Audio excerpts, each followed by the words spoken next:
In the United States, we don't have quite that range. Also, we have less variety of price point. So when you're looking at electronics, that's a Southeast Asian issue. Mm. And that probably can be recreated in the US-Mexico border region, especially with a little bit of help from Colombia. But cell phones, oh, we make the high-end chips in the United States still, but all the other stuff is China-centric or Korea-centric. So Korea is one of the countries that's going to face the greatest challenges in the world to come. And if it was anyone else but Korea, I would say they're doomed. But the Koreans have a tendency to completely reinvent everything about their culture every 20, 30 years or so. And I don't want to bet against the Koreans. I don't know how they're going to do it.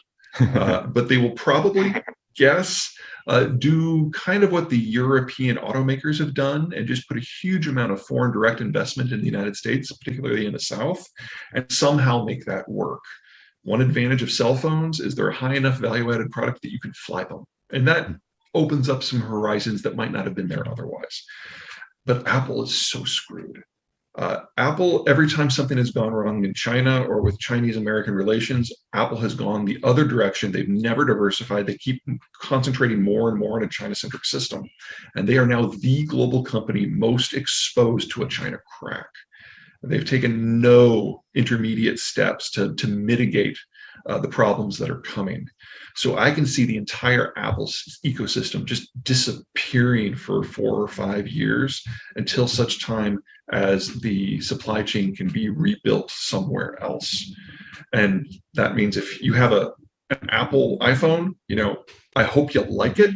And I hope you don't think you're going to get another one anytime soon, because it's just not going to happen. This next release is probably going to be the last one for 5 years. I would say some of the good canaries in the coal mine, although some of them are already starting to watch how the Europeans deal with pensions. That's a great start. The Europeans are some of the most advanced economies in the world, and there's also some of the ones that are, from an age point of view, are most advanced. So we're seeing increasing levels of retirement within Europe with a shrinking tax base because there haven't been new children for so long. So Germany hits that peak point in like 2026. I would argue that Italy is probably on the precipice right now. Russia would be a great one to watch because they're crossing the Rubicon right now, but Russian data right now is not exactly trustworthy. Japan is in that same bucket. Korea is in that same bucket. And you can watch how the pension costs have just ballooned over time, but the tax take is now going down. So these are becoming debt-driven societies in a world where international finance is breaking down. So the capacity of these countries to maintain the retirement standards of living that they're used to are just going away. China is a great example to watch for supply chains. Every time the supply chain in China breaks, someone somewhere figures out a way to plug things together in a new way and replace it. So the Chinese COVID vaccine really does not work. And we're now facing an environment where the Chinese are forced to lock down because it's the only tool they have. So as places like Shenzhen, Shanghai, and Guangzhou go offline, if you are China-centric in your supply chain system, you're screwed right now. But the early movers who saw what was coming and started working with the Mexicans a few years ago, they're doing great. They've got cheaper labor costs, they've got higher productivity, they've got less transport issues, fewer insurance issues, fewer energy issues. All of these things that have kind of been building up steam over the last 15 years have really combined into a fundamentally new way to work. And China is the poster child for how it shouldn't go now. For manufacturing, probably not. Right now, it's a combination of short-run stuff with, say, additive manufacturing machine shops to do the small runs closer to populations, or if you have economies of scale, doing some sort of assembly line. And you really can't speed that up. And if any of the new technologies are coming out, they're going to be dealing with a more constrained labor environment. So again, moving away from the China model. So that probably can't help. I'd say in terms of agriculture, however, there are some really interesting things going on.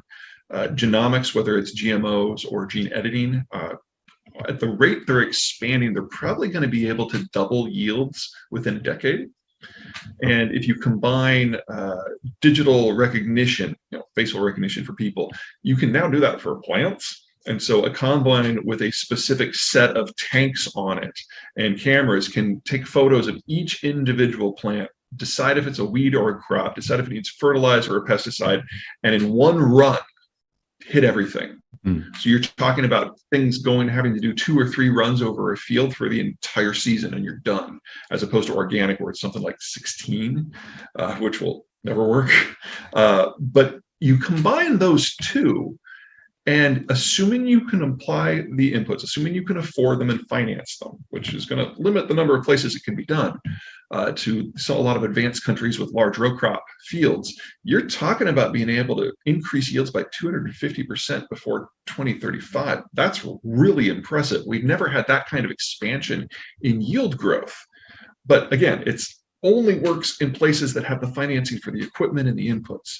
And that means if you have to be in a large row crop environment like the United States or Canada or Australia, or have a government that's really involved in making sure their agricultural sector doesn't break down, like say France. So there's maybe a dozen countries that can do that, and that will allow us to feed an extra 500 million, maybe even 1 billion people. That's not enough, but it's a start. Mm-hmm. Manufacturing is probably the best place to start. Modern manufacturing touches almost every country in the world, and even relatively simple products touch 50 different countries. The iPhone is one of the more complex. Automotive is one of the more complex. You're talking 30,000 pieces, each of which has their own supply chain. And by making transport cheap and safe, we can shuttle things to take advantage of labor and input price points in the United States and Canada and China and Japan and Germany, all over the world. And that's created the world that we know. Mm-hmm. To a lesser degree, the same thing holds true for agriculture, because whether it's fertilizer or fuel, there is a supply chain for that. Tractors are heavy machinery. Those supply chains are just as complicated as they are for automotive.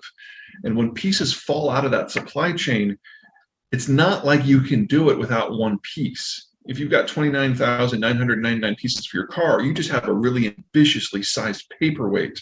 And so we need to move into a system with shorter steps, closer to the end consumer.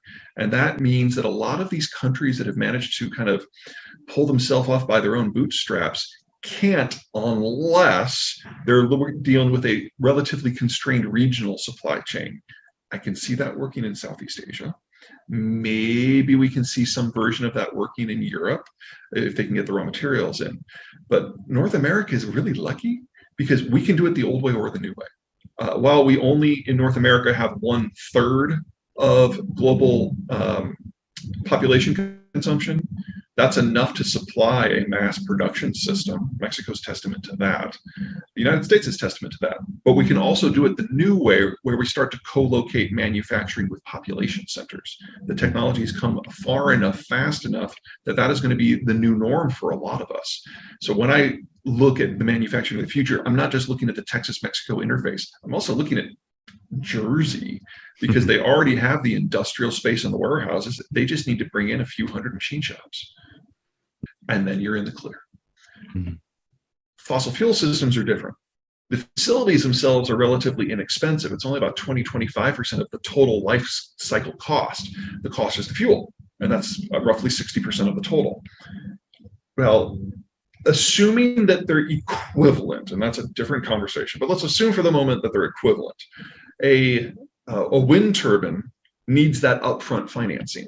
Well, people talk about how if you increase the cost of financing by 50 to 100 basis points, that a project fails because then the financing costs are too high. We're talking about a world where we're going to increase it by 500 to 1,500 basis points. We're talking about a fundamentally new, different, tougher financial environment.